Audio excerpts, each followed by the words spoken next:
মাননীয় স্পিকার বিএনপির জনবান্ধব বাজেটের দিকে ধন্যবাদ মাননীয় সদস্য। আচ্ছা, আর 2 মিনিটে শেষ করেন, বাকি কথা টক শোতে বলবেন। ধন্যবাদ। এমপি হানজালা নাকি আর একটা হারামজাদা? এমপি হানজালা নাকি আর একটা হারামজাদা? আমরা আওয়ামী লীগের হারামজাদাদেরকে দেখেছি, মানে তাদের আচরণটা এরকম যে বিএনপি ক্ষমতায় থেকেও বিএনপি ক্ষমতায় নাই, আর ক্ষমতায় আছে আপনার এই জামাত ইসলাম। তোর মাথা নষ্ট। রাশেদ খান নামে একটা লোক আছে না, এটা কাবিলের প্রেতাত্মা। কাবিলের সাথে ওর জীবনের মিল আছে। সে যাই করুক না কেন, একটা গোষ্ঠীর উপরে দোষটা চাপিয়ে নিজেকে ভালো সাজায়। কথা সত্য। ওই বাজিলের একটা মাল যদি 400 কই না কয় 200 টাকা, এগো মাত্র খেত আমি মনে করি না বাংলাদেশ আর কেউ আছে বাজিলের সাপোর্টার। হ্যাঁ, সস্তা যদি দামি যদি জামা কিনা তাই একমাত্র আর্জেন্টিনার সাপোর্টাররা কিনা, পরে কেউ কিনে না। আচ্ছা আপামনি, আপনি কি মধু খান? না, আমি মধু খাই না, কারণ মধু তো মৌমাছির মুখ থেকে বের হয়, এই জন্য খাই না। তাহলে কি আপনি ডিম খান? হ্যাঁ, ডিম খাই, ডিম আমার পছন্দ, আর প্রতিদিনই খাই আমি ডিম। আপনি মধু খায় না, মৌমাছির মুখ থেকে পরে বলে, অথচ ডিম খায়। ডিম কিন্তু মুরগির গোয়া থেকে বের হয়, এটা খান কেমনে? বিষয়টা কেমন জানি সুদলিং পং হয়ে গেল না? মামা, কেউ যদি আপনার গাইল দেয় তাহলে আপনি কি করেন? গাইল দিলে, গাইল দেওয়া তো গুণা, আমি গাইল দিই না, আমি বলি সেম টু ইউ। আর আপনি একটা কথা বলেছেন মাননীয় স্পিকার, যে এটা শাহবাগ না, আমরা কিন্তু শাহবাগ থেকেই উঠে এসেছি মাননীয় স্পিকার, এবং শাহবাগের সত্তা নিয়ে আমরা এখানে দাঁড়িয়েছি। আপনাকে ধন্যবাদ মাননীয় স্পিকার। আমার দেখে হয়তো আপনি মনে করতেছেন আমি ব্রাজিলের একজন অন্ধ ভক্ত, কিন্তু আমি নিজেকে মনে করি আমি একজন ব্রাজিল যোদ্ধা। এই যে ওয়ার্ল্ড কাপের সময় পতাকা, এই জার্সি, বিভিন্ন জিনিসপত্র কিনি, বাংলাদেশের অর্থনীতিতে একটা অনেক বড় অবদান রাখি। আমার দাবি হলো আমাদের প্রধানমন্ত্রীর কাছে আমাদের যেরকম ফ্যামিলি কার্ড দেওয়া হয়েছে, ওই রকম আমরা যেন যারা ব্রাজিল সাপোর্টার আছি আমরা যেন একটা ব্রাজিল কার্ড পাই। তুই ধৈর্য ধর।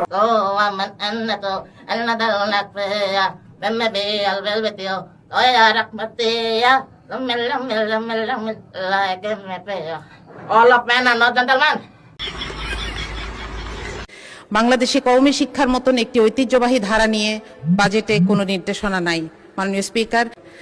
সুতরাং এইখানে শিক্ষা বাজেটে বিশেষ করে আমাদের আরো বেশি স্পেসিফিক এবং বিস্তারিত বাজেটের নির্দেশনা প্রয়োজন। কওমি অর্থ হচ্ছে গোষ্ঠী। বাংলাদেশ জাতীয়তাবাদী দল কোনো গোষ্ঠীর জন্য, কোনো ব্যক্তির জন্য কাজ করে না। স্পিকার, গত কয়েকদিন আগে বিরোধী দলের একজন সংসদ সদস্য বলেছেন কওমি মাদ্রাসায় নাকি বরাদ্দ দেওয়া হয়নি। আমি উনাকে বলতে চাই, কওমি অর্থ হচ্ছে গোষ্ঠী। বাংলাদেশ জাতীয়তাবাদী দল কোনো গোষ্ঠীর জন্য, কোনো ব্যক্তির জন্য কাজ করে না। আমি তো ভাই আওয়ামী লীগ। আওয়ামী লীগ? এটা একটা কথা। বিএনপির প্রোগ্রামে আসে তুমি প্রোগ্রামে এসে যে দাই দিতে, ওই যে বয়াম করে মনে করো একটু এদিকে আনেন না, এদিকে কে কে এদিকে ধরেন না আদু ভাই। ভাই শুনেন, আরে ভাই এটা তো মানে শো, মানে এলাকার থাল লেগে শো। আমরা যৌতুমান পার্টি, বুঝেন না?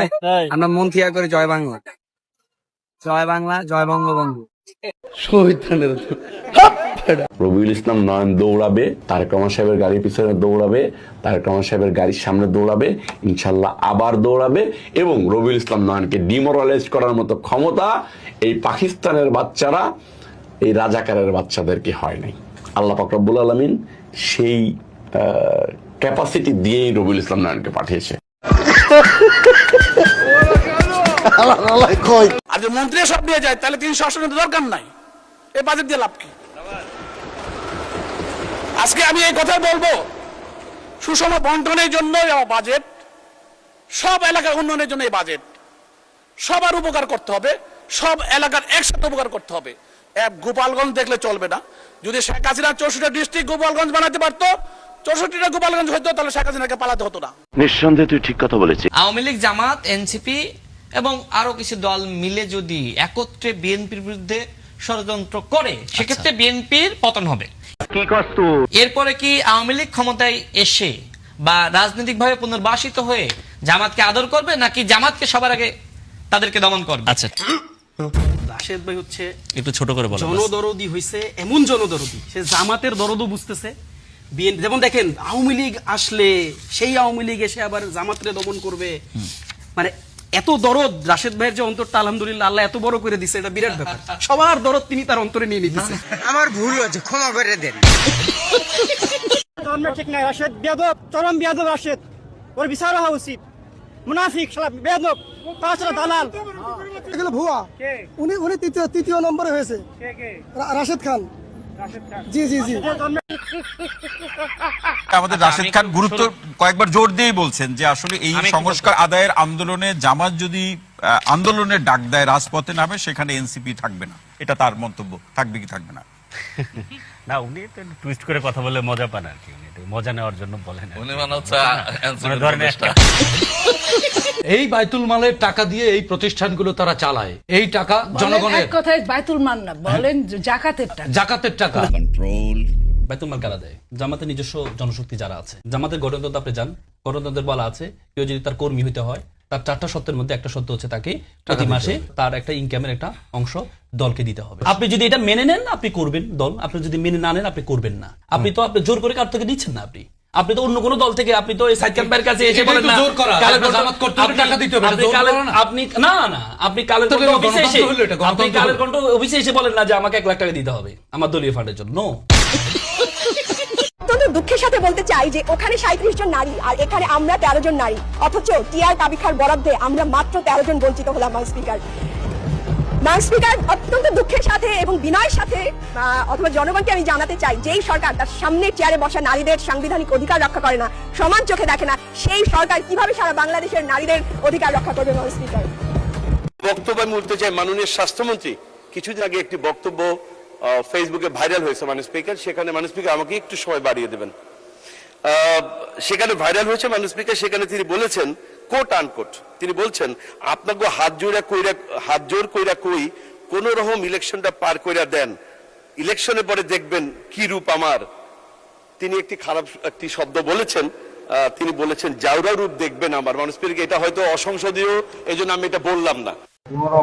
ইলেকশনটা পাস করে নেন, ইলেকশনের পরে দেখবেন আমি কি রূপ আমার, জাউরা রূপ দেখবেন আমার। জনগণের মনে এখন প্রশ্ন দেখা দিয়েছে, তড়িঘড়ি করে হাসপাতাল লাইসেন্স বাতিল করার মাধ্যমে মাননীয় স্বাস্থ্যমন্ত্রী তার সেই রূপটি দেখালেন কিনা মাননীয় স্পিকার। তাও সত্য। এই যে তারেক রহমানের একটা বন্ধু আছে, মীর শাহ আলম নাকি যেন কি নাম, সে আমাদেরকে সংসদে দাঁড়িয়ে বলেছিল, কোথায় ছিলা তোমরা? আমি বাবু তোমাকে প্রশ্ন করতে চাচ্ছি যে বাবু তুমি গত 17 বছর কোথায় ছিলা?